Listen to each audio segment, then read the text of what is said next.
sahabat anak Indonesia, jumpa lagi bareng Nia di Ngobras, ngobrol bareng Bang Aris dalam episode Q&A yang akan tayang setiap hari Rabu jam 7 malam.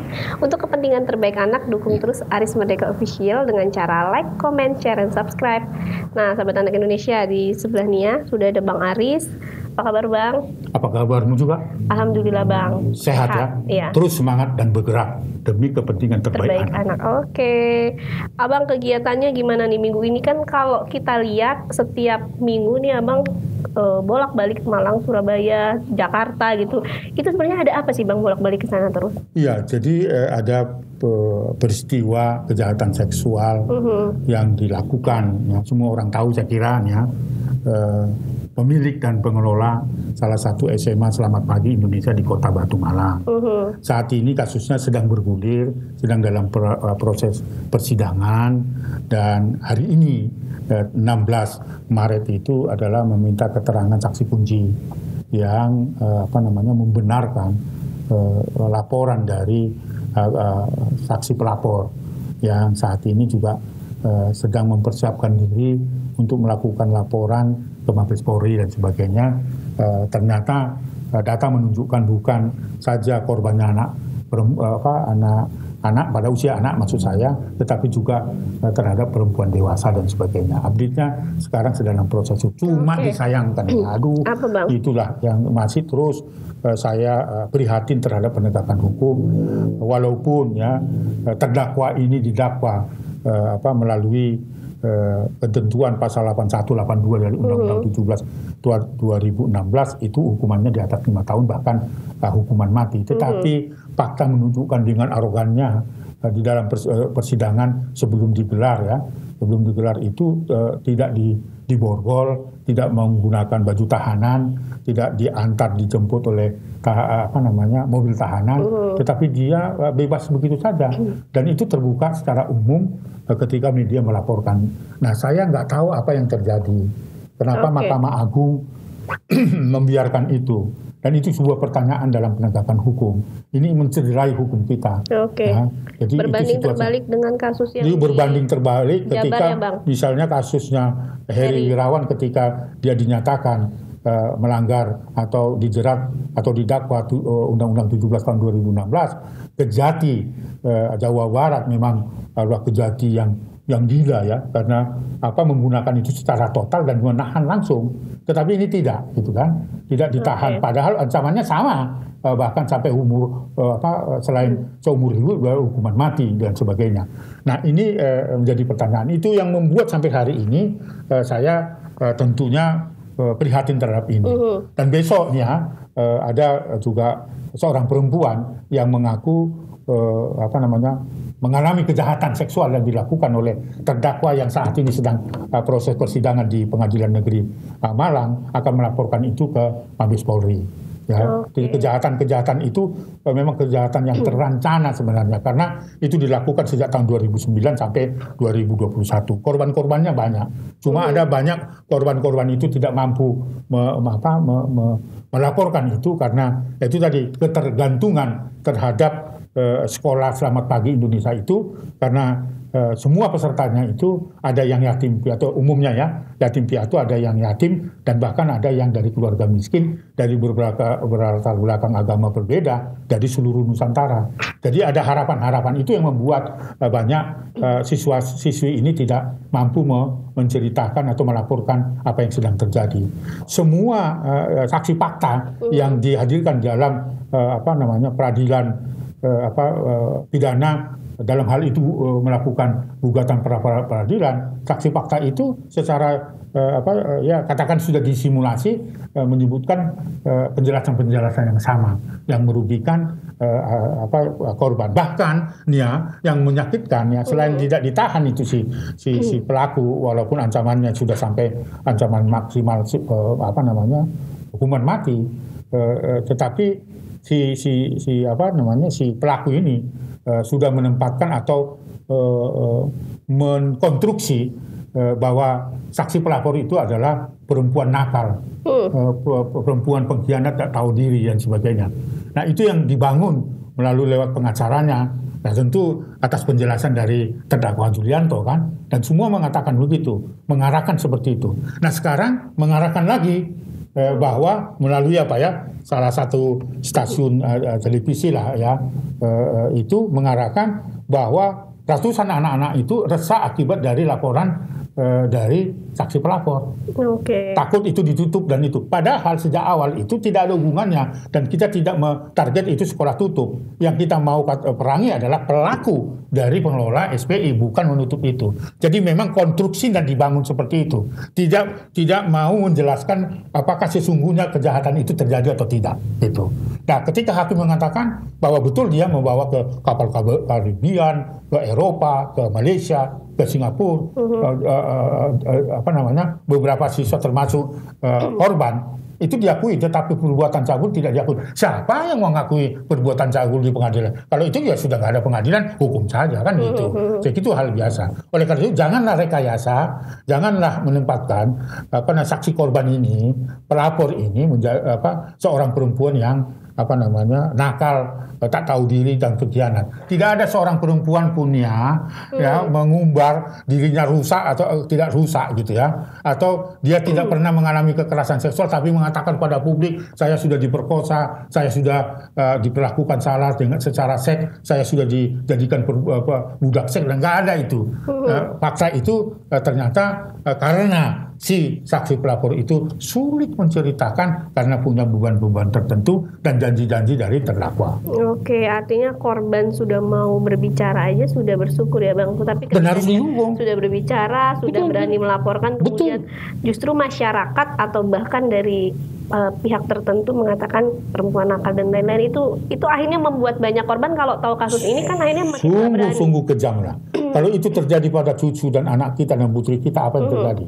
Kalau itu terjadi pada saya gitu, bulldozer saya bawa, gitu. Bukan lagi gagang sapu, bukan. Oke, ketika melihat kasus ini bisa menempatkan diri, saya punya anak perempuan, saya punya adik perempuan, ya Bang, menyadari bahwa nggak semudah itu loh bisa mengatakan saya adalah korban dan lain-lain. Betul, gitu ya Bang. Nggak semudah itu. Saya sangat miris nih dengarnya kalau justru di persidangan dibuat seperti itu. Dibuat dan sengaja dan tidak mempersoalkan apakah dia melakukan tindakan kejahatan seksual yang dibahas, bukan substansi itu. Tapi sebenarnya gini Bang, kalau saya lihat mau perempuan itu nakal atau tidak, kejadian kekerasan seksual itu terjadi loh Bang. Ya terjadi. Tidak ada gitu. Jadi kan substansi yang Abang bilang tadi, ini kan si pelaku tetap gimana pun melakukan, dan korban nggak hanya satu gitu ya. Iya.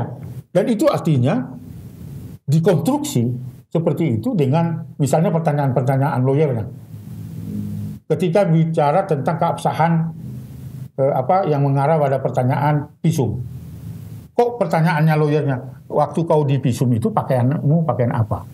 Apa urusannya visum dengan pakaian? Oke.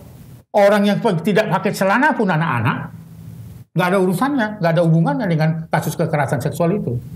Yang kedua, kepada saksi, saksi korban misalnya, ditanya, apakah korban pelapor itu perawan atau tidak perawan? Astaga. Ya kan? Apa hubungannya dengan kasus kejahatan seksual yang dilakukan oleh terdakwa Julianto? Yang ketiga, apakah saksi korban mengetahui pelapor itu merokok atau tidak merokok? Apa hubungannya merokok dengan kasus kejahatan seksual? Itu yang saya maksud di konstruksi. Bahwa mau membenarkan bahwa Julianto tidak melakukan kejahatan seksual itu. Seolah-olah ini mau sama mau. Nggak ada istilah mau sama mau terhadap orang dewasa yang melakukan kejahatan seksual terhadap pelapor. Nggak ada. Sekalipun ada itu. Karena ikatan emosional, janji-janji memberikan pekerjaan yang layak, lalu kemudian memberikan tanah dan sebagainya. Sekalipun itu. Tidak ada kata suka sama suka. Itu harus hati-hati. Hakim juga dengan jaksa juga sudah paham lah tentang itu. Jadi jangan dikonstruksi seolah-olah bahwa saksi pelapor itu adalah perempuan nakal. Nggak terima saya. Saya mengundang kelompok perempuan untuk melakukan proses terhadap. Selain tadi itu ada kejanggalan, tidak ditahan, sudah seperti itu, tapi dikonstruksi juga perempuan nakal. Karena kenapa kau sejak tahun 2009 menjadi korban kekerasan, tapi kamu baru cerita sekarang? Nggak memahami dalam perspektif korban. setiap korban itu seringkali dia sulit mengungkapkan. Apalagi ada beban-beban dan janji-janji yang dilakukan oleh terdakwa. Ancaman-ancaman begitu. Iya pasti itu dan sebagainya. Apalagi pelaku adalah orang yang punya power juga. Dan ya punya powerful dan kemudian atas sekolah itu kan, karena anak itu bersekolah di sana. Di situ, iya. Memiliki harapan yang besar. Benar itu. Itulah menurut saya itu update-nya. Kalau tadi pertanyaannya apa yang sedang terjadi di SPI, saya mondar-mandir dan hari ini adalah pemeriksaan saksi mahkota istilahnya. Ada 2 kakak adik yang pernah bercerita kepada kita dan menjelaskan itu kepada penyidik, pernah mengalami kejahatan seksual yang sama seperti apa yang terjadi pada kakak adik di sekolah itu. Di sekolah itu, akibatnya mereka berdua keluar dari situ. Itu menjadi saksi kunci pada hari ini, dan besok lusa masih ada lagi penambahan saksi kunci untuk menguatkan laporan pelapor ya. Nah, mudah-mudahan ini menjadi bahan hukum ya, menjadi pertimbangan yang serius oleh hakim yang akan nanti memutus perkara itu setelah jaksa penuntut umum menyusun tuntutannya. Dan minggunya lagi saya akan mencoba bertemu dengan Kepala Kejaksaan Tinggi Surabaya atau Jawa Timur atas fasilitasi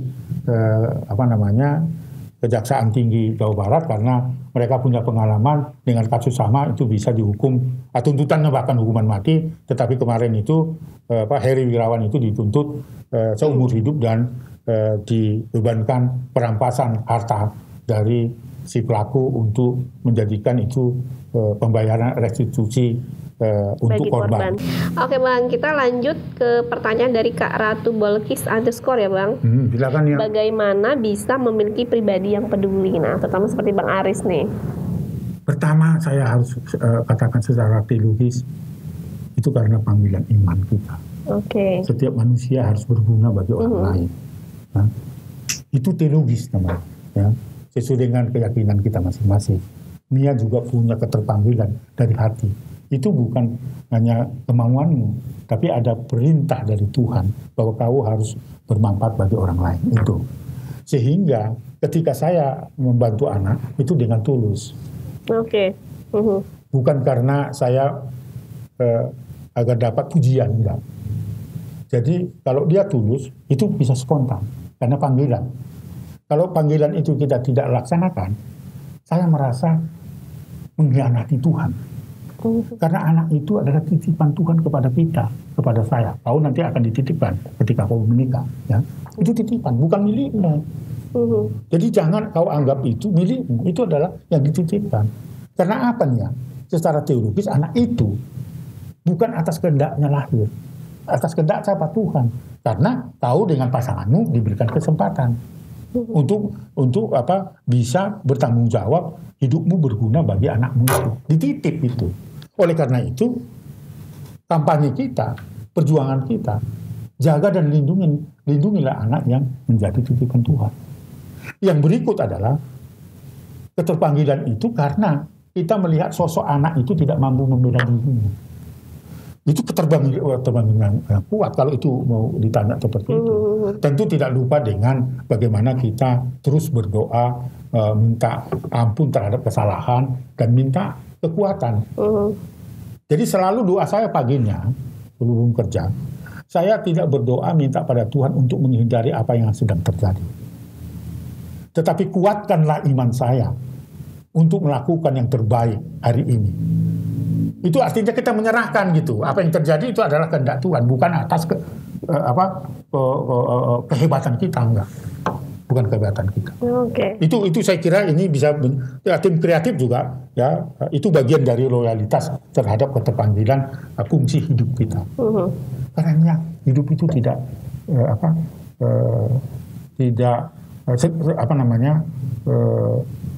yang perlu dipuja-puja orang. Hidup itu harus berguna bagi orang lain. Dan saya selalu tidak ngoyo terhadap apa yang akan saya dapat hari ini. Karena mati pun tak bawa apa-apanya. Kau datang melayat saya, kau tendang pun mayat saya nggak marah lagi. Itu prinsipnya. Tapi ketika kita hidup, marilah dengan keterpanggilan iman kita gitu ya. Karena kita kan punya masing-masing latar belakang agama gitu kan. Keterpanggilan itu kan bisa dengan cara-cara berbeda-beda kan gitu. Itu kita lakukan. Itu harapan saya. Tim kreatif juga saya kira. Ya, sangat menginspirasi sekali pokoknya nih dalam hal peduli terhadap orang lain gitu ya Bang ya. Iya. Oke, nah ini sebelum menutup satu lagi dari Kak Fira.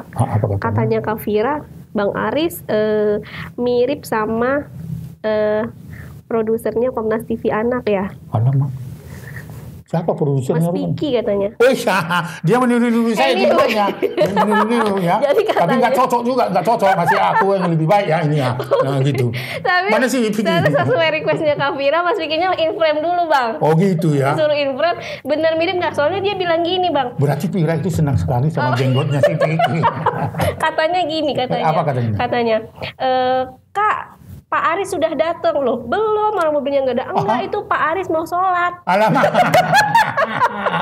Terus kita ketawa Bang. Loh, sejak kapan Bang Aris sholat? Piki, mana sih Piki? Coba in-frame dulu nih. Ini requestnya dari Kak Fira. Aduh, ini dia Piki nih. Berarti Fira senang dengan jenggotnya. Oke. Sampai lupa dia itu jenggotnya Aris atau tidak gitu. Jadi katanya Pak Aris mirip Mas Piki. Wah, aku yang mirip sama dia. Dia yang mirip saya. Oke, terima kasih Vicky. Itulah tadi produsernya Komnas TV Anak. Seru. Jadi gimana Bang? Abang dimiripin nih sama orang, bukan? Iya, saya kira itu berarti hidup saya dicintai orang lain. Oke. Itu penting, itu prinsip dasar. Oke. Jadi nanti kalau ada klien dan Bang Aris nggak ada, kayaknya yang ngadepin cukup produser. Nggak apa-apa, produsernya duluan gitu. Gitu ya Bang ya. Iya. Atau kalau di demo dia yang duluan. Dia duluan ditangkap. Aduh Bang. Ngeri kali Bang. Itulah dia. Oke, pokoknya senang banget nih ngobrol sekali ini Bang. Terima kasih banyak ya Bang. Sama-sama nih ya. Banyak ilmu, banyak inspirasi, banyak keseruan. Pokoknya kita ketemu lagi di Ngobras minggu berikutnya depan. Ya. Oke, pokoknya sehat-sehat terus untuk nanti saya kira episode saya dahulu dengan musik dangdut. Tapi nggak full. Oke, boleh. Ya, boleh. Nggak sabar kita tim kreatif ya. Bang. Oke, terima kasih ya Bang. Sama-sama. Oke. Nah, sahabat anak Indonesia, nantikan terus ngobrol bareng Bang Aris dalam episode Q&A yang akan tayang setiap hari Rabu jam 7 malam. Untuk kepentingan terbaik anak, dukung terus Aris Merdeka Official dengan cara like, comment, and subscribe. Salam anak Indonesia. Anak terlindungi, Indonesia maju. Sampai jumpa. Dah.